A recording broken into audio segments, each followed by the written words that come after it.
নমস্কার। যুক্তি তর্ক সঙ্গে অর্কয়ে আপনাদের স্বাগত। আপনাদের সঙ্গে আমি অর্কপ্রভ সরকার। ইন্ডিয়া অ্যালায়েন্স কি ভাঙনের মুখে? অনেকে বলতে পারেন আপনি আকাশ কুসুম কল্পনা করছেন। ইন্ডিয়া অ্যালায়েন্সই না ভেঙে যায়, থাকবেন তো নীতিশ কুমার, চন্দ্রবাবু নাইডু শেষ পর্যন্ত। নীতিশ কুমার যেভাবে বিহারের জন্য স্পেশাল প্যাকেজ, বিশেষ মর্যাদার দাবি করেছে, চন্দ্রবাবু নাইডু আগামী দিনে করবেন, সেই দাবি কি মানা সম্ভব হবে নরেন্দ্র মোদী সরকারে? তা এনডিএ সরকারই তো ভেঙে যেতে পারে, আর আপনি বলছেন মশাই ইন্ডিয়া জোট ভেঙে যেতে পারে। কেন বললাম? তার কারণ আছে। আমি যতদূর জানি ইতিমধ্যে বিজেপির শীর্ষ নেতৃত্বের পক্ষ থেকে উদ্ধব শিবসেনার সঙ্গে যোগাযোগ করা হয়েছে, যে কারণে শিবসেনার সঙ্গে বিজেপির বিরোধ। বিজেপি মুখ্যমন্ত্রীর পদ চেয়েছিল, শিবসেনা বলেছিল যে আমাদের ছাড়া তো সরকার গঠন হবে না, তাই লিভারেজ অফ দ্য স্মল গাই, এই তত্ত্ব মেনে শিবসেনাকেই মুখ্যমন্ত্রিত্ব ছাড়া হোক। বিজেপি রাজি হয়নি। তারপরে কি হয়েছে আপনারা জানেন। শিবসেনা থেকে একনাথ সিন্ডেকে ভাঙিয়ে এনে বিজেপি একনাথ সিন্ডেকে মুখ্যমন্ত্রী করেছে, দেবেন্দ্র ফডনবিস উপমুখ্যমন্ত্রী হয়েছেন। কিন্তু লোকসভা নির্বাচনে মহারাষ্ট্রে 48টা লোকসভা আসনের মধ্যে এনডিএ জোটের ফল খারাপ হয়েছে।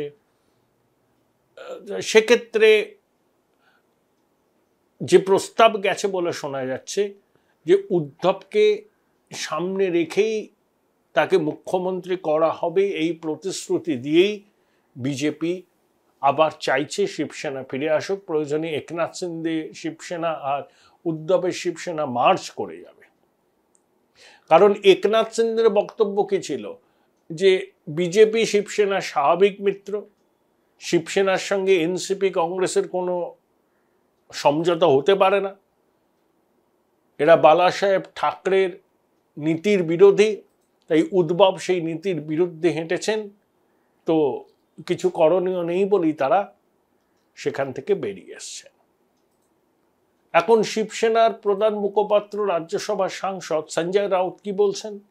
মহারাষ্ট্রে ভোট আছে পুজোর আশেপাশে, যে উদ্ধব ঠাকরেকে মুখ করেই মহাবিকাশ আঘাড়ির ভোটে যাওয়া উচিত। কিন্তু veteran war horse Maratha strongman Sharad Pawar বলেছেন না, কোনো ইন্ডিভিজুয়ালকে মুখ্যমন্ত্রী হিসাবে প্রজেক্ট করে নয়, মহাবিকাশ আঘাড়ি একটা জোট হিসাবেই যাবে। সেখানে উদ্ধব থাকবেন, এনসিপি থাকবে, কংগ্রেস থাকবে।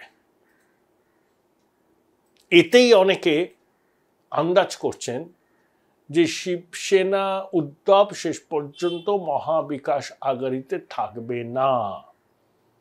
তারা তাদের বহুদিনের মিত্র এবং স্বাভাবিক মিত্র বিজেপিরই হাত ধরবে, এবং একনাথ সিন্ডের সঙ্গে উদ্ধব ঠাকরের একটা মিলমিশ হয়ে যাবে। অর্থাৎ ওই একনাথ সিন্ডের শিবসেনা বা উদ্ধব ঠাকরের শিবসেনা একটা শিবসেনা হিসাবেই আত্মপ্রকাশ করবে, দুটো আইডেন্টিটি থাকবে না।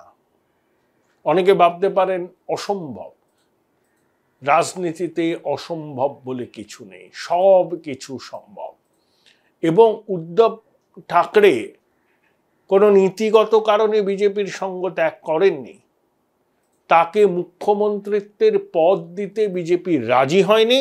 সেই জন্যই তিনি বিজেপির সঙ্গ ছেড়ে শরদ পাওয়ারের এনসিপি আর কংগ্রেসের হাত ধরেছিলেন। 2.5 বছরের একটু কম সময় মুখ্যমন্ত্রী ছিলেন।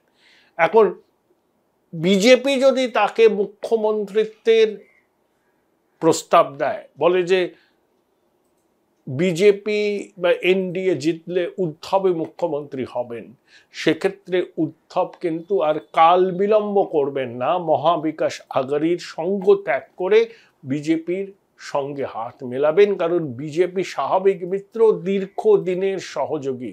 অটলজি আদবানিজির সঙ্গে বা তার আগে থেকেও বালা সাহেবের অত্যন্ত কি বলবো, এটা বৃদ্ধ ব্যক্তিগত এবং রাজনৈতিক সম্পর্ক ছিল, সেটা উদ্ধব জানেন।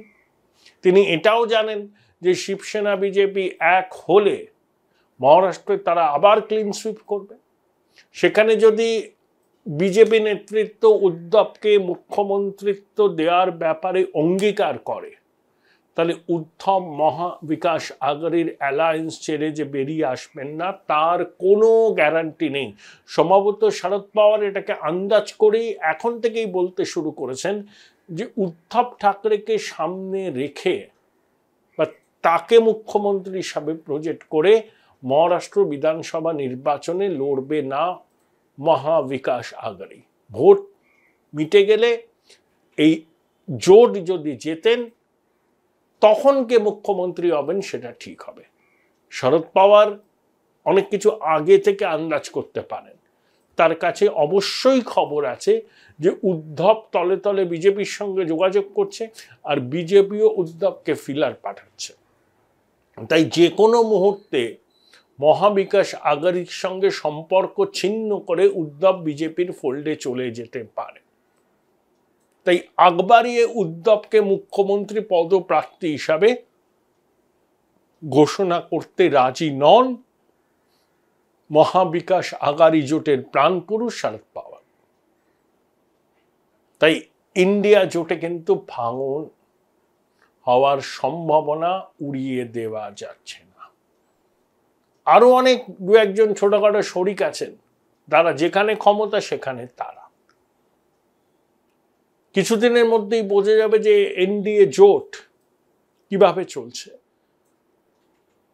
যদি ফেন্সিটাররা মনে করেন যে এই সরকারের সঙ্গে গেলে বা এই সরকারকে বাইরে থেকে সমর্থন করলে তাদের সুবিধা, তারা চোখ কান বুঝে ইন্ডিয়ার নৌকো ছেড়ে এনডিএর নৌকোতে উঠে পড়বে। হয়তো তার সূচনাটা হবে মহারাষ্ট্রে উদ্ধব শিবসেনার ইন্ডিয়া জোট থেকে বেরিয়ে আসার মধ্যে দিয়ে। কারণ মহারাষ্ট্রের বিধানসভা নির্বাচন অত্যন্ত গুরুত্বপূর্ণ। পাশাপাশি হরিয়ানায় আছে, ঝাড়খণ্ডে আছে, 2025-এর প্রথম দিকে দিল্লিতে আছে। হতে পারে যে ঝাড়খণ্ড আর দিল্লির বিধানসভার ভোটকে এগিয়ে আনা হলো, সবকিছুই হতে পারে।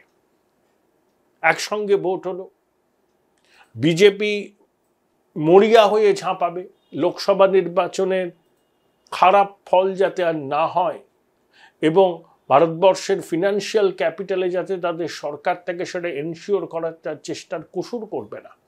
তাই সেইখানে যদি উদ্ধব ঠাকরেকে সঙ্গে পাওয়া যায় এবং তাকে গ্যারান্টি দেওয়া হয় যে এনডিএ ক্ষমতায় আসলে আপনি মুখ্যমন্ত্রী হবেন, লিখে রাখুন উদ্ধব কাল বিলম্ব না করে ইন্ডিয়া জোটের নৌকো ছেড়ে লাফ দিয়ে এনডিএ জোটের নৌকোয় উঠে পড়বেন। Join Indian Institute of Hotel Management now. Right choice, right decision.